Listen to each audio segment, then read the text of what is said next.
Om Namo Bhagavate Vasudevaya. Om Namo Bhagavate Vasudevaya. Om Namo Bhagavate Vasudevaya. All together, please. Om Jnana Timirandasya Gnandana Salakaya Chakshurun Malitam Yena Tasmai Shri Gurave Namaha. Shri Chaitanya Manobhistam Stapitam Yena Bhutale Swayam Rupa Kadamayam Dadati Swapadantikam Vandeham Shri Guru Shri Yukta Padakamalam Shri Gurun Vaishnavamscha Shri Rupam Sagrajatam Sahagana Raghunatam Vitam Tam Sajivam Sarvadetam Savadutam Prijana Setam Krishna Chaitanya Devam Shri Radha Krishna Padang Sahagana Lalita Shri Vishakam Vitamscha He Krishna Karana Sindhu Dina Bandhu Jagatpate Gopesha Gopika Kanta Radha Kanta Namostate Tapcha Kanchana Gaurange Radhe Brindavanishwari Vrishabhana Sudadevi Pranamami Hari Priye Vanchakalpa Drubhyascha Kripa Sindhu Bevacha Patitanam Pavnebhyo Vaishnavebhyo Namo Namaha Shri Krishna Chaitanya Prabhu Nityananda Shri Advaita Gadadhara Shivasadi Gaura Bhakta Vrinda Hare Krishna, Krishna Krishna, Hare Hare, Hare Ram, Ram Ram, Hare Hare.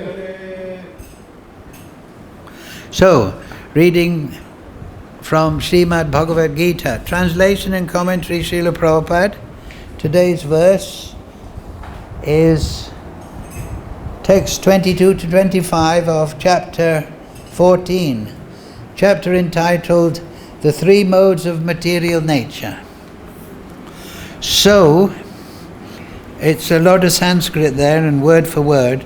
So I'll just read the Sanskrit one, you repeat after me, and then we'll go straight to the English translation. Śrī-bhagavān uvāca prakāśaṁ ca pravṛttiṁ ca moha eva ca pāṇḍava na dveṣṭi sampravṛttāni na nivṛttāni kāṅkṣati udāsīna-vat āsīno guṇair na vicālyate guṇa-vartanta iti evaṁ yo vatishtati ningate sama-duḥkha-sukhaḥ sama-loṣṭāśma-kāñcanaḥ tulya-priyāpriyo tulya-nindātma-saṁstutiḥ manapāmanayos tulyo mitrāri-pakṣayoḥ sarvārambha-parityāgī guṇa-atītaḥ uchate. Translation Srila Prabhupada. The Supreme Personality of Godhead said, O son of Pandu, he who does not hate illumination, attachment, delusion, when they are present or long for them when they disappear, who is unwavering and undisturbed through all these reactions of the material qualities, remaining neutral and transcendental, knowing that the modes alone are active, who is situated in the self and regards alike happiness and distress, who looks upon a lump of earth, a stone and a piece of gold with an equal eye, who is equal toward the desirable and the undesirable, who is steady, situated equally well in praise and blame, honor and dishonor, who treats alike both friend and enemy, and who has renounced all material activities. Such a person is said to have excuse me, transcended the modes of nature. So, please repeat, the Supreme Personality of Godhead said, he who does not hate illumination, attachment and delusion, when they are present, or long for them, when they disappear, who is unwavering and undisturbed through all these reactions of the material qualities, remaining neutral and transcendental, knowing that the modes alone are active, who is situated in the self, and regards alike happiness and distress, who looks upon a lump of earth, a stone, and a piece of gold with an equal eye, who is equal towards the desirable and the undesirable, who is steady, situated equally well in praise and blame, honor and dishonor, who treats alike both friend and enemy, who has renounced all material activities. Such a person is said to have transcended the modes of nature. Purport Srila Prabhupada. Arjuna submitted 3 different questions, and the Lord answers them one after another. In these verses, Krishna first indicates that a person transcendentally situated has no envy and does not hanker for anything. When a living entity stays in this material world, embodied by the material body, it is to be understood that he is under the control of one of the modes of material nature. When he is actually out of the body, then he is out of the clutches of the material modes of nature. But as long as he is not out of the material body, he should be neutral. He should engage himself in devotional service of the Lord, so that his identity with the material body will automatically be forgotten. When one is conscious of the material body, he acts only for sense gratification. But when one transfers the consciousness to Krishna, sense gratification automatically stops. One does not need this material body, and he does not need to accept the dictations of the material body. The qualities of the material modes of the body will act just as a spirit soul, the self, is aloof from such activities. How does he become aloof? He does not desire to enjoy the body, nor does he desire to get out of it. Thus, transcendentally situated, the devotee becomes automatically free. He does not try to become free from the influence of the modes of material nature. The next question concerns the dealings of a transcendentally situated person. The materially situated person is affected by so-called honor and dishonor offered to the body. But the transcendentally situated person is not affected by such false honor and dishonor. He performs his duty in Krishna consciousness and does not mind whether a man honors or dishonors him. He accepts things that are favorable for his duty in Krishna consciousness. Otherwise, he has no necessity of anything material, either a stone or gold. He takes everyone as his dear friend who helps him in his execution of Krishna consciousness, and he does not hate his so-called enemy. He is equally disposed and sees everything on an equal level because he knows perfectly well that he has nothing to do with material existence. Social and political issues do not affect him because he knows the situation of temporary upheavals and disturbances. He does not attempt anything for his own sake. He can attempt anything for Krishna, but for his personal self, he does not attempt anything. By such behavior, one becomes actually transcendently situated. Makam karoti vachalam pangam laite grim yad kripa tamam bande Sri Guru Dinatarinam.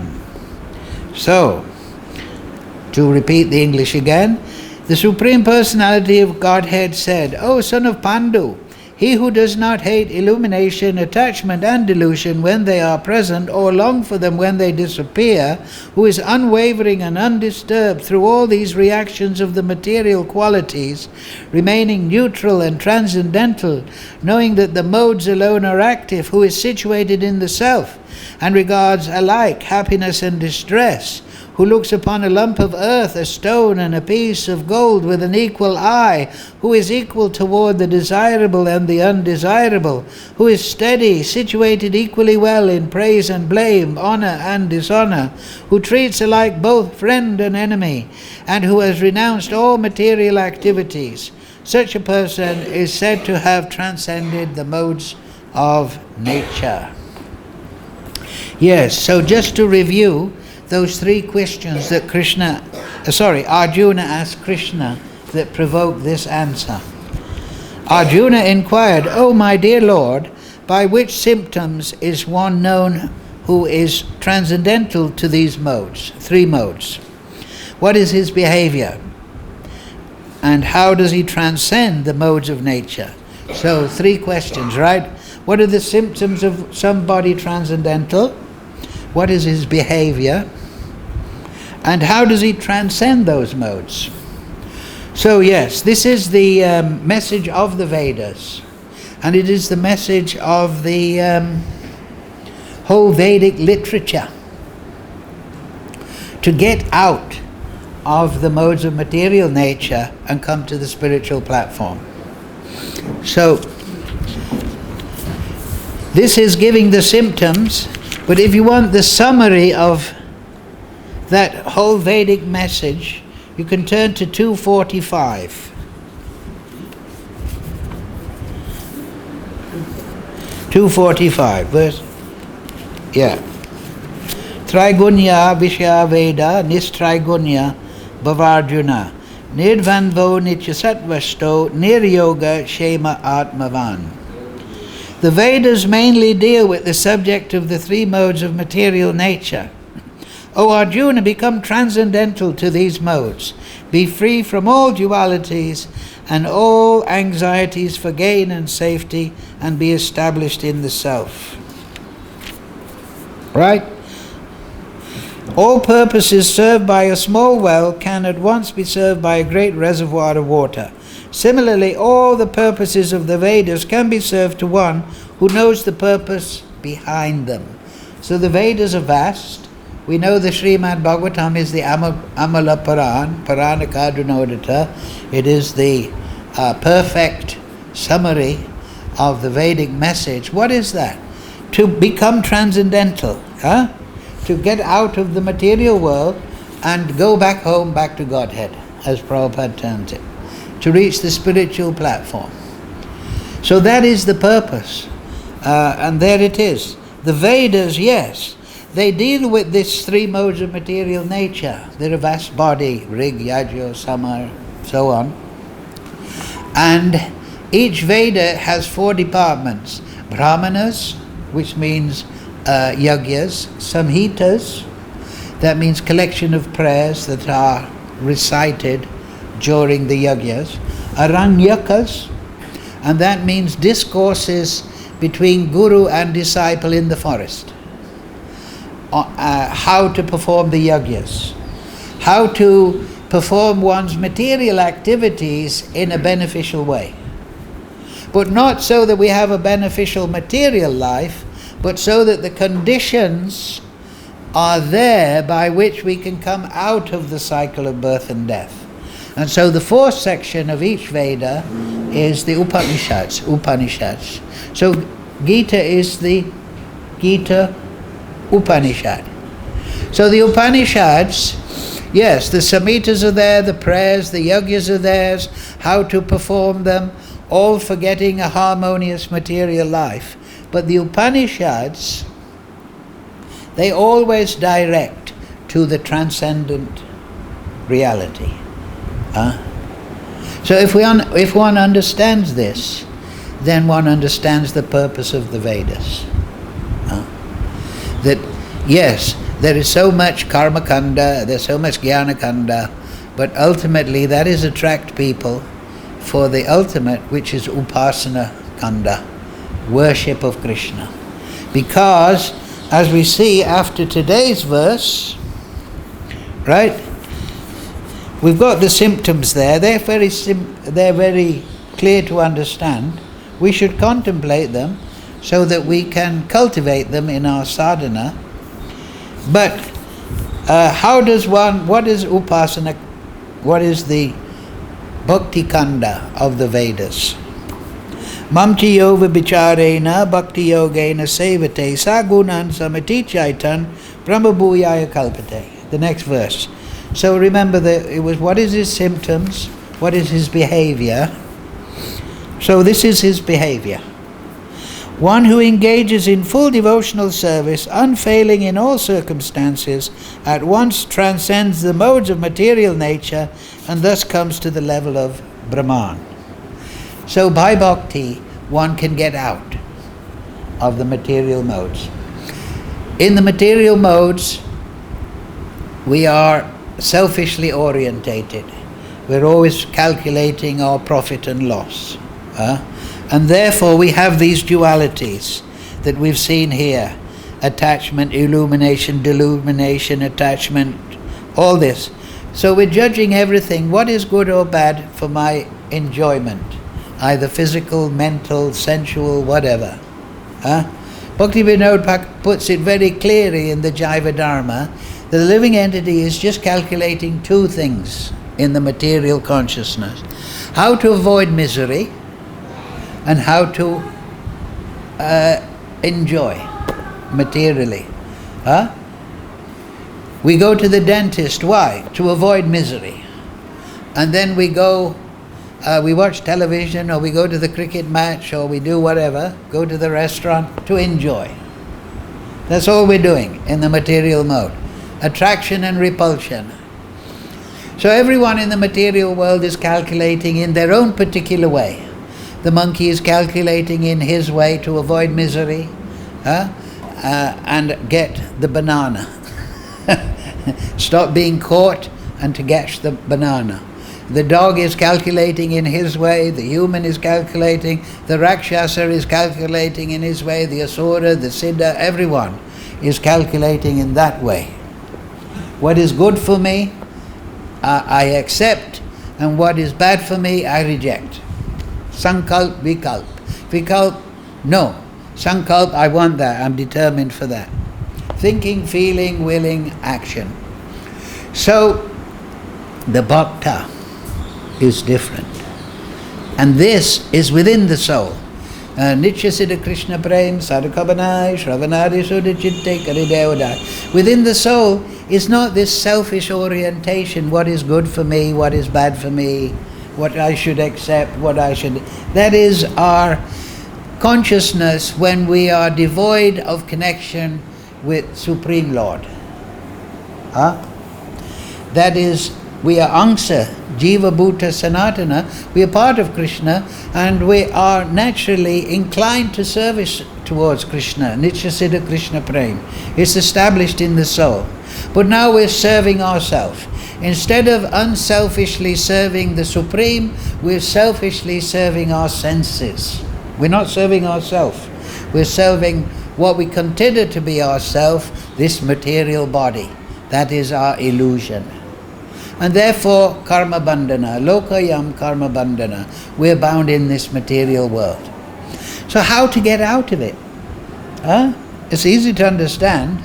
By grace of Guru, Shastra, Mahajan, Acharya, we can understand, yes, this material world, dukkhalayam-asāśvatam, it's a place of temporariness and it's a place of misery. Though we try to avoid miseries, misery comes, right? Like we just had a god brother die on Wednesday. Who wants to die? It is artificial for the soul. Who wants that? Who wants to grow old? Who wants to get malaria? But it's going to come. I'm not saying you. But I'm saying troubles will always come.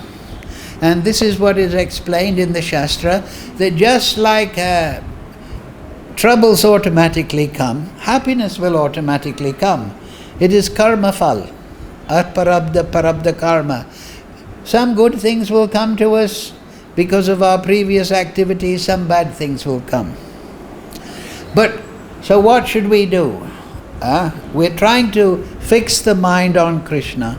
So, these qualities in the verse, the symptoms, they guide us. We should tolerate. What is that verse? Matraspasas tu kuntaya shitoshna sukadukada agama payano nityas tamstatikshava bharata. Winter and summer come. Now the hot season is gone and now it is the rainy season. So it's very humid. Before we were in the hot season and we're thinking, oh, I wish the rain would come. But now the rain has come and it's all very humid and we're sweating and we're feeling itchy. And the mosquitoes, we didn't have those in the hot season. But they're here now. So we're thinking, oh my God, I wish it was still a hot season. And then the cold season will come and we'll think, oh, I wish it was a hot season. So Krishna says these things come because of the dualities, just like honor and dishonor. Sometimes people will say, oh, Keshi Daman, you gave a good class. And then the next person will say, oh, Keshi Daman, you're a fool. I didn't like your class. So what are we to do in these dualities? Tolerate. Dheeras tatra namuyate. We should not take arms. We should be tolerant. And Prabhupada explains here, we remain the friend of everyone. We don't become unduly agitated, unduly depressed, unduly elated. We become sama-duḥkha-sukhaḥ, equality. Dhira dhira jana priyo priyakaro. Just like the song Srinivasacharya to the 6 Goswamis, just become equally balanced. And what do we do though? Are we just focused on the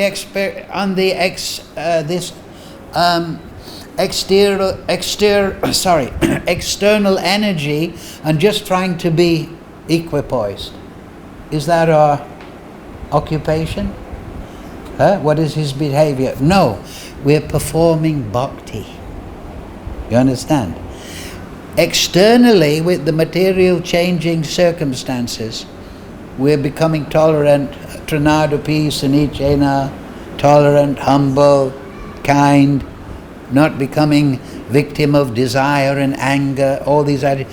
But that is not the whole picture. The real thing within, we are pursuing bhakti.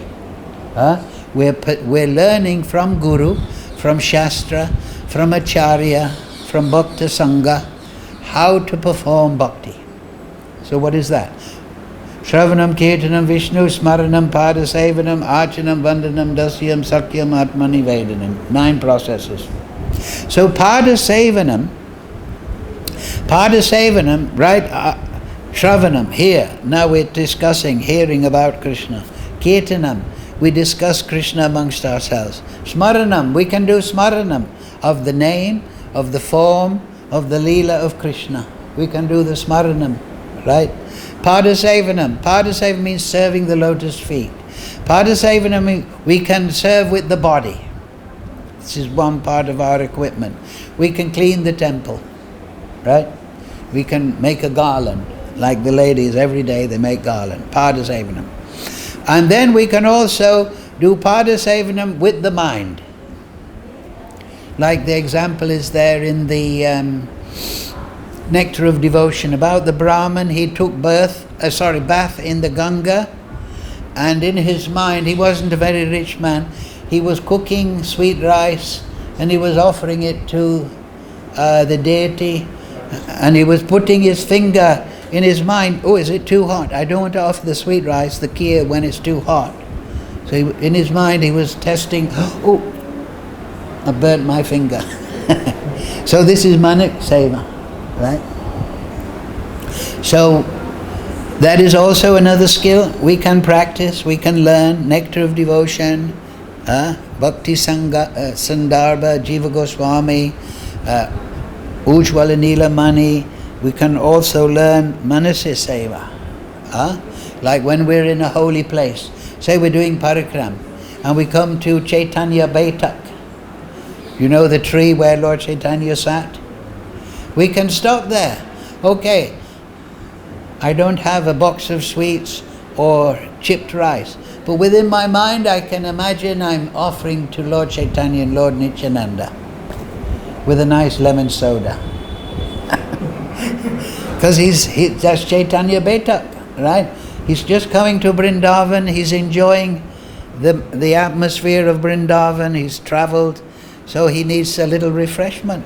So, we don't have anything in our pocket, maybe just our japamala, so we can offer, right? Just like Nanda Maharaj, when Krishna was born, in his mind, he was ecstatic. He gave away so many cows in charity, right? So we can perform that, right? That is bhakti. And then every day we're singing Nikunjayu no Ratikeli Siddhai. So that is the most intimate and the highest form of Padasevanam. When we become Swarup Siddhi, when our spiritual body is developed, then we can serve Radha and Krishna in the groves of Vrindavan. So we should know all this. We shouldn't just think, oh, I'm cleaning the temple, that's everything. We should also remember Manasik Seva. What is Manasik Seva? That is the Ashtakala Leela, the 8 pastimes, periods of the day. Pratak Leela, Radha and Krishna wake up, then they go to their homes, then they meet in the lunchtime. So we should remember that. Manasik Seva. We can remember what is happening in Vrindavan. This is within the mind. And then we can develop our bhakti to a point where we become Swarup Siddhi. That comes at Bhava Bhakti. We can develop the soul, the Swarup. The Swarup means the intrinsic form of the soul. Every soul is like a seed. Within the seed is a design of a tree. So within every soul there is a Swarup. And through Bhakti Sadhana, Vaidhi Bhakti, follow rules and regulation, then Rag Sadhana Bhakti, chanting and serving in a certain mood, then this Swarup develops. It develops to Rati, a Shakti, and Bhava. And then, with the eye of devotion, we serve Krishna increasingly from the spiritual platform. So that's what the next verse, as we said here, Vabhicārena. So what does the last verse of today's chapter, very famous, Brahmano hi pratisthāham amritasya vichasya cha sattvatasya cha dharmasya sukha-kantitasya cha. And I am the basis of the impersonal Brahman, which is immortal, imperishable and eternal, and is the constitutional position of ultimate happiness.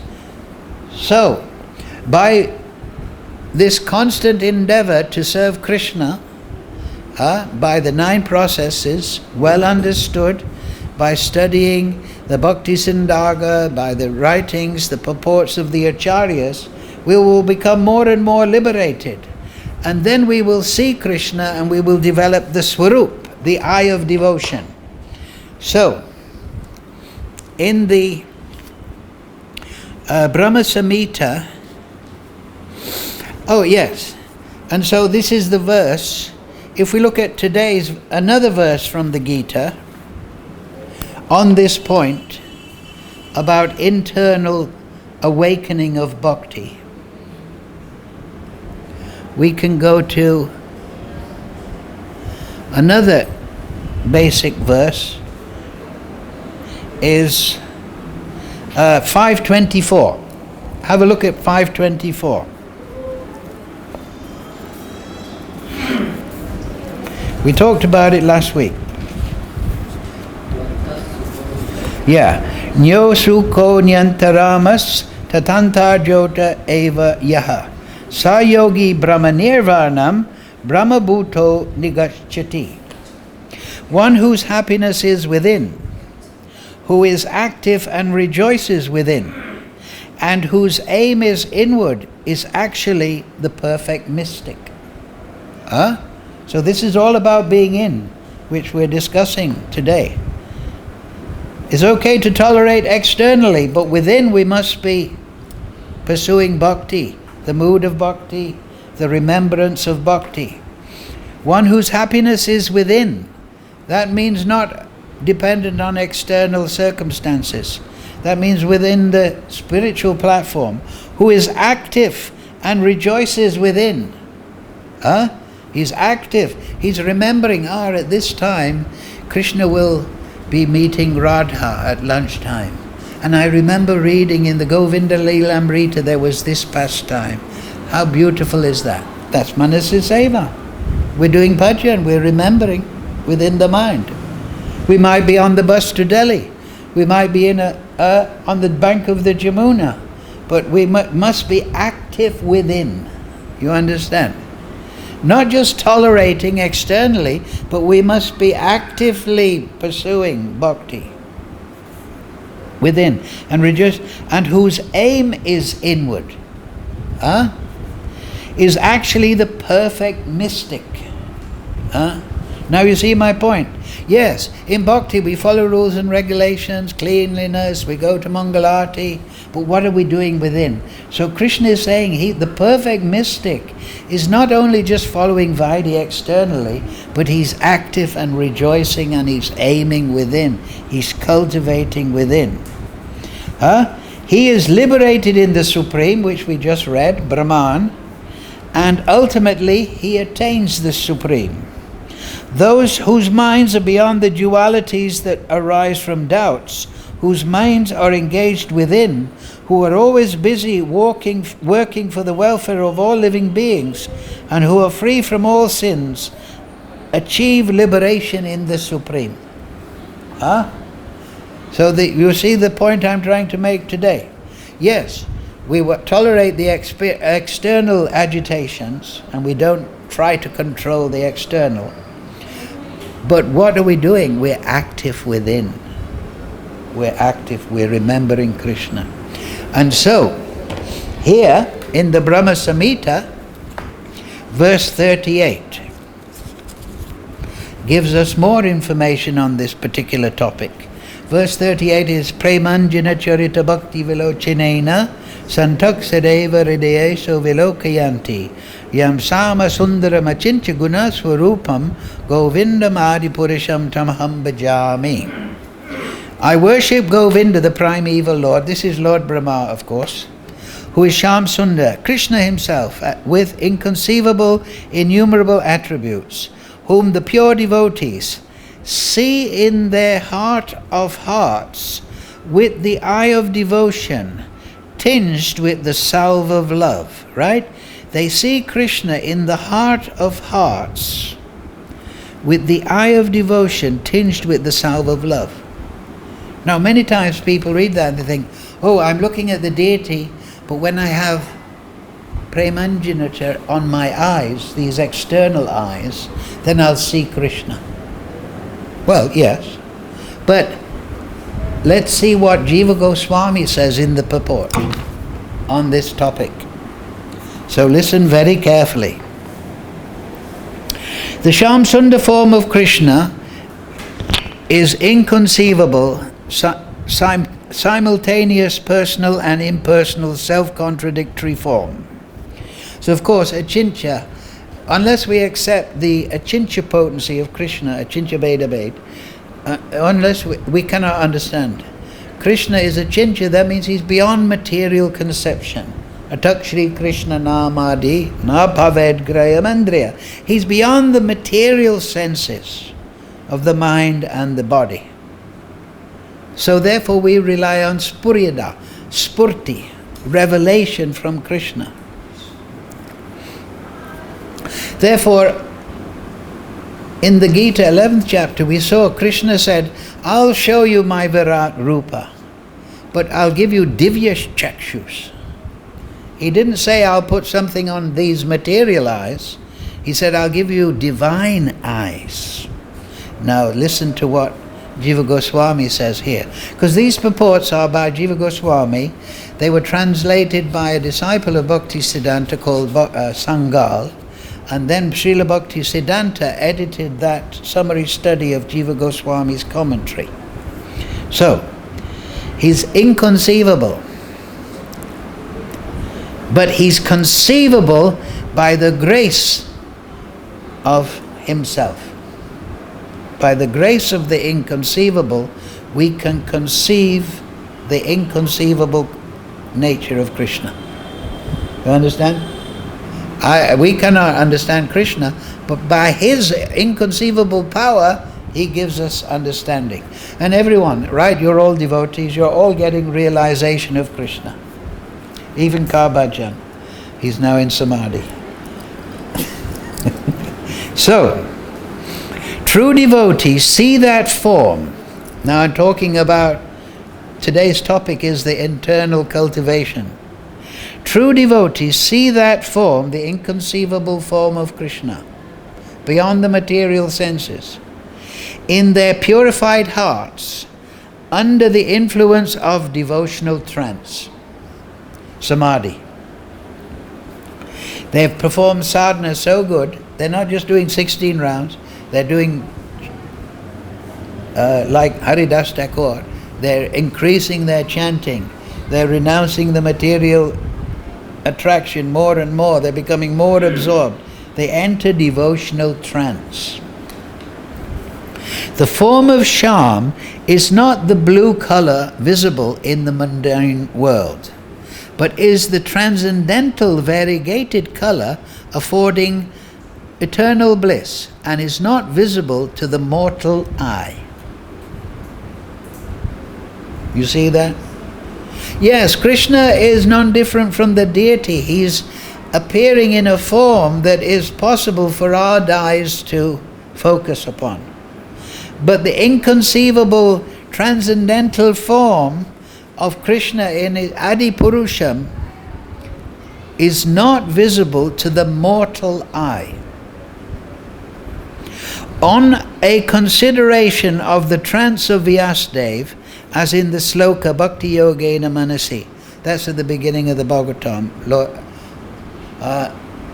Vedavyas entered into Samadhi and he saw the form of Krishna and he saw the devotees were in the front side of Krishna and the materially conditioned were behind Krishna. Manasi.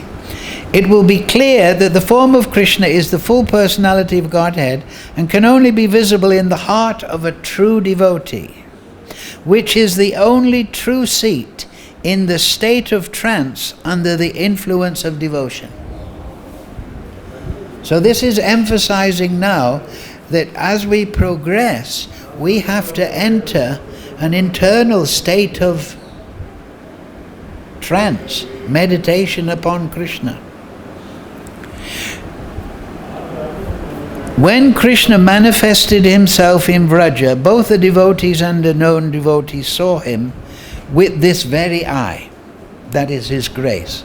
His Bhoma Leela is visible even to the non-devotee. But only the devotees cherished him, eternally present in Vraja as the priceless jewel of their heart. Again, Krishna is the jewel within the heart. Nowadays also the devotees see him in Vraja in their hearts, saturated with devotion, although they do not see him with their eyes. I'll say that again. Nowadays also the devotees see him, Krishna, in Vraja in their hearts, saturated with devotion, although they do not see him with their eyes. So when the heart is full of bhakti, bhakti bhav, then we see Krishna within the heart, even today. The eye of devotion, remember this is the verse, whom the pure devotee in their heart of hearts with the eye of devotion. Now what is that eye of devotion? Is nothing but the eye of the pure, unalloyed spiritual self of the jiva. That means the eye of devotion is the swarup. Just as I was saying, every soul has a swarup. Through bhakti sadhana, that swarup wakes up.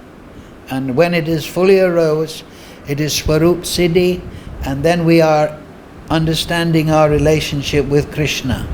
And we are situated within swarup, instead of being situated in some kind of confused material identification. So the process of bhakti is to be active within, to have the aim within, to awaken the swarup. When the devotion of the neophyte reaches the stage of bhava bhakti, the pure eye of that devotee, bhava bhakti is the stage of swarup siddhi, when the swarup becomes realized by the bhakta. Right, I'll say, when the devotion of the neophyte reaches the stage of bhava bhakti, the pure eye of that devotee is tinged with the salve of love by the grace of Krishna, which enables him to see Krishna face to face. So this eye of devotion is the eye of the swarup. And by the grace of Krishna, that swarup eye sees Krishna face to face. The phrase, in their hearts, means Krishna is visible in proportion as their hearts are purified by the practice of devotion.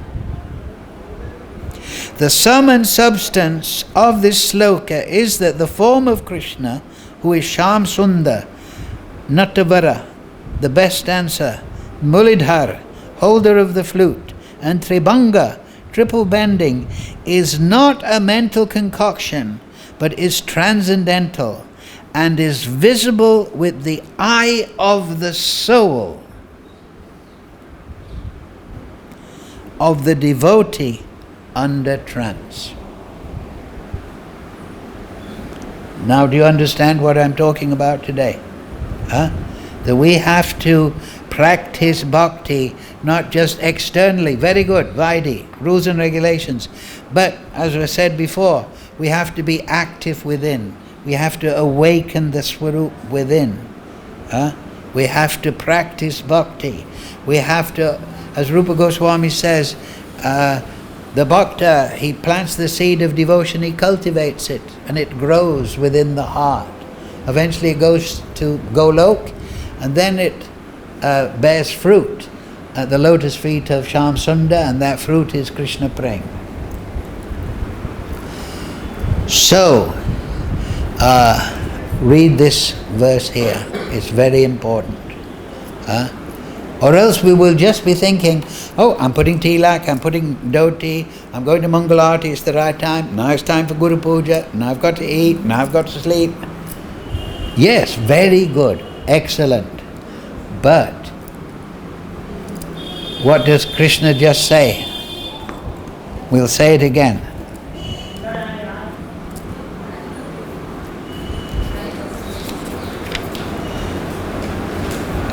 What was that? It was 24, right? One whose happiness is within, who is active and rejoices within, and whose aim is inward, is actually the perfect mystic. He is liberated in the Supreme, and ultimately he attains the Supreme. So, do you see the point? Yes, we're doing everything nicely and we're tolerating the dualities in the external world. But our real work is within the heart. Rupa Goswami in the Nectar of Devotion, he gives another example. And that is of a woman. She's married. But she has a paramour. So she's serving the husband very nicely. But within herself, she's thinking, oh, I'm going to meet my paramour. She's doing all her duties as a wife. But within herself, she's thinking, I'm going to meet my paramour. So Rupa Goswami is not recommending that in the material world. But what he's saying, a devotee is like that. He is doing all his external duties and everything, right? But within himself, he's remembering Krishna in transcendence. And he's performing sadhana bhakti with a prayerful attitude. Krishna, please awaken my inner bhava, my inner devotion. And he's cultivating within. Right? Then he's the perfect mystic. You understand? And then then it's very easy to develop these symptoms. Gold, earth, what? It's all the same. I'm too absorbed in thought of Radha and Krishna, Gaur-Nitai, the Sankirtan party. I'm a member of the Sankirtan party of Lord Chaitanya, and there I'm dancing with Lord Chaitanya, and we're dancing in ecstasy, remembering the pastimes of Radha and Krishna. This is the internal life of the devotees of Lord Chaitanya.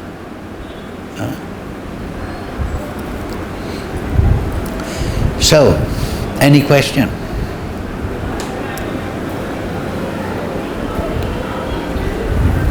We are discussing about tolerate. We are discussing about tolerate externally. Yeah. We have to tolerate. Whatever may be the situation, maybe see those Keshu. Mana by Manayo, just like that. Yeah. So the external situation, how to tolerate. I just spent the last hour explaining. You can tolerate externally very successfully if you are also becoming skillful on the internal practices. You understand? That's what I've been saying. That you must be active within. You must wake up the soul. Just like Sankirtan. There's 4 types of Harinam. One is Sankirtan, chanting congregationally. Then Kirtan means to chant japa personally, but quite audibly. Then there is Upamonks japa. That means you do Hare Krishna, Hare Krishna, Krishna Krishna, Hare. Because it's not possible to chant loudly for 8 hours. And then there's Manasik japa. So there's chanting loudly externally, chanting loudly alone, chanting quietly within the mouth, but then there's also Manasik japa. So we must develop this internal cultivation. And then we can tolerate easily. Otherwise we'll just be, trying to become dull to the external world. You understand?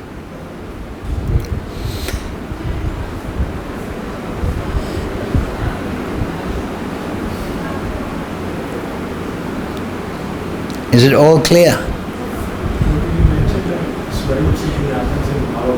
Bhava bhakti. So is it strict, like if you go to prema bhakti then? Well, there's different ways to describe bhakti, the different stages. But generally, you can also divide bhakti into 2. Sadhana bhakti and bhava bhakti. Sadhana bhakti means Vaidhi and Rag bhakti. Vaidhi bhakti means you're following all the rules and regulations, following 4 regulative principles, chanting regularly, staying clean. But then Rag bhakti means that by following Vaidhi bhakti, you become attracted to Krishna. Rag means attraction. So you can say in a general sense, yes, Krishna is my origin, he's the father of my soul. But Rag bhakti, as given by Lord Chaitanya, means that your attraction will take a particular mood. Dasya bhav, Sakhya bhav, Vatsalya bhav, madhurya bhav. So rag bhakti means I follow all the rules and regulations, then a particular attraction to Krishna awakens. You can read about this, get a copy of Jaiva Dharma, and it explains everything. So then we cultivate rag. We chant, but I'm attracted, just like Brihat Bhagavatamrita, his explanation of Gopakumar. He was in Sakya Bhav. He was always thinking about Krishna in Sakya Bhav. So that was his mood. So through Vaidhi sadhana, with knowledge and guidance, a certain attraction to Krishna arises. That is called rag bhakti. So then one performs bhakti with that conception within the heart. Rag. I am performing my chanting, and I'm chanting in that mood. And I'm studying, I'm attracted to Sakya Bhav. So I study the pastimes of Baladev, the cowherd boys, Krishna in Vrindavan, wrestling and this, and I'm trying to develop that mood. But I realize that I'm undeveloped, I'm still neophyte. I'm not projecting myself in the Leela, but I'm hoping. So I'm performing bhajan, vipralamba seva bhav, in the sense of separation. So then rag becomes rati. Rati means attachment. Just like in a mundane sense, I'm attracted to a girl, we get engaged, and then we get married, and then rati comes. I become attached. The bond becomes there. First there was attraction, but then there's a bond. So that rati is the beginning of a shakti, which develops into bhav, right? So nishta, below that, there is ato shraddha, sadhu sangha, bhajana kriya, anatha nivṛtti, nishta. So nishta means when the sadhaka has become fixed in a certain rag, move of attraction. It doesn't mean to say, I'm following 4 regulative principles, I chanted 16 rounds, and that's it, I'm fixed up. No, he's nishta because he's fixed in a particular mood of devotion.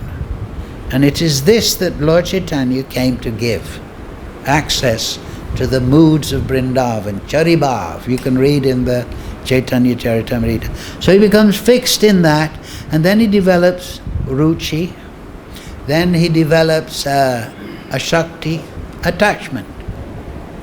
Then bhava is there, and then in bhava bhakti, he realizes Krishna, and as he realizes Krishna, he realizes his swarup. His swarup means relationship, and his spiritual form in relationship to Krishna. So that's the internal development of bhakti. You understand? So that is bhava bhakti. So then you have Vaidhi bhakti, you have rag bhakti, bhava bhakti, when the rag is being cultivated, nectar of devotion, and then this develops bhava, then you develop swarup, and then swarup, bhav bhakti develops to prem bhakti. So this is all done within the Brahman field. You understand? Yes, we're following Vaidhi externally, all the rules and regulations, very nicely, but unless we're developing internally, we'll have trouble following them for year in and year out.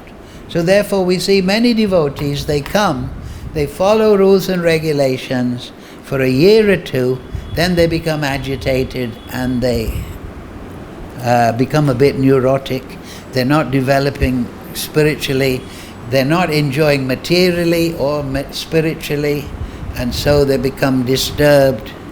So it's vital that if you want to succeed in sadhana bhakti, you understand this internal development. And therefore Krishna says, right? Happiness within, aim within, active within. He is the perfect mystic. Nishtha doesn't just mean I'm fixed up. I'm not looking at the women. I'm not overeating. I'm not. Nishtha means I'm fixed. I'm realizing Krishna, Lord Brahma, with the eye of devotion. So that's the point I want to get across today. You understand? And if you understand that, then you understand the path of liberation. Then you understand bhakti. But this internal development should be kept very private. Very private. Very private. It's not that you talk it in the marketplace. You should just talk it to suitably empathetic devotees, sympathetic people, people who understand. Most people, they just, what does Krishna say? Manushyanam shahasreshu yastid katati siddhaye. Thousands and thousands of people come to bhakti and they chant Hare Krishna and then they go back to the television. Right? Because they don't know the internal practices of bhakti. They do padasevanam with the body, they don't develop manasik seva, they don't develop the swarup, they don't understand what nikunjayuno, they don't develop the soul. The eye of devotion, they think this means that I'll put something on my eyes and I'll see Krishna in Loy Bazaar. No. Krishna is on the bank of the Jamuna within the heart of devotees. And it is that perception, that's what's meant by a tak Shri Krishna namadina bhavad grayam. You can't see Krishna with the material body and senses. Yes, you can see Krishna in the material world. But even Arjuna had to get divya shakshus, right? But you can see Krishna within the heart, within Golok, within Gokul, with the eye of devotion, which is the eye of the Swarup.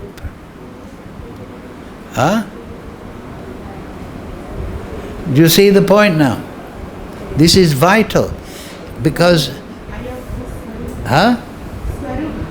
Yes. So when we're chanting, we have to chant with that. What does Krishna say? Tesham satada yuktanam bhajatam priti-purvakam. Priti-purvakam means with that mood. That affectionate mood as dasya-bhav, sakya-bhav, vatsalya-bhav, madhurya-bhav. We chant with that mood. But we chant from the platform of vipralamba seva-bhav. We're not thinking, I'm with Krishna in the Ras Leela. No, we're thinking, that's where I want to go, but now I'm a neophyte and I'm praying to have remembrance. You understand? So therefore Krishna, he tells Arjuna, here's the big secret. Manmana bhavamad bhakto. That man, he doesn't say, work hard with your body, Arjuna. He says, within your consciousness, be a devotee. Mam yaji, do everything as an offering.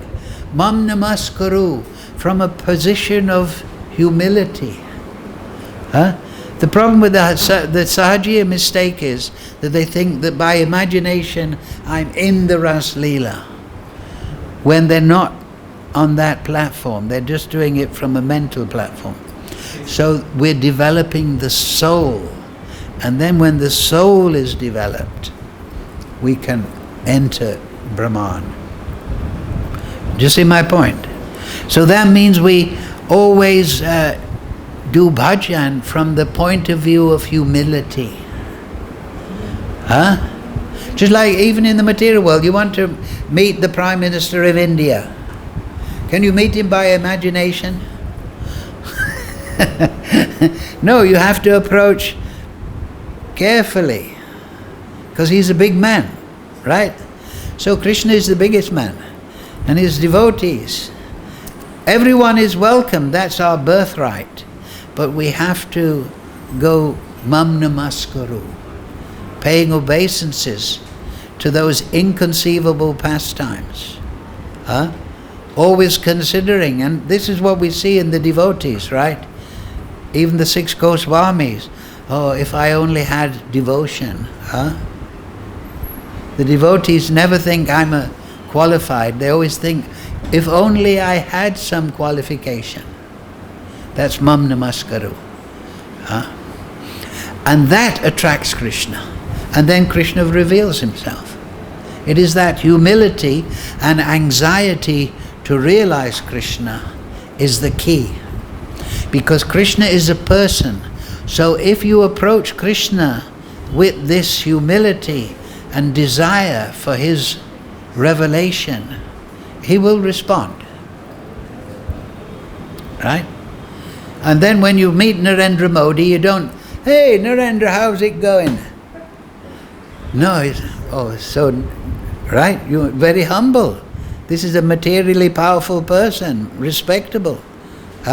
So you don't act very familiar. But then he takes you into his association.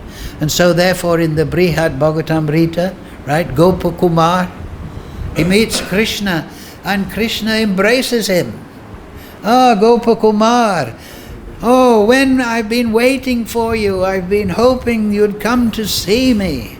Right? And Gopakumar is in ecstasy. Right?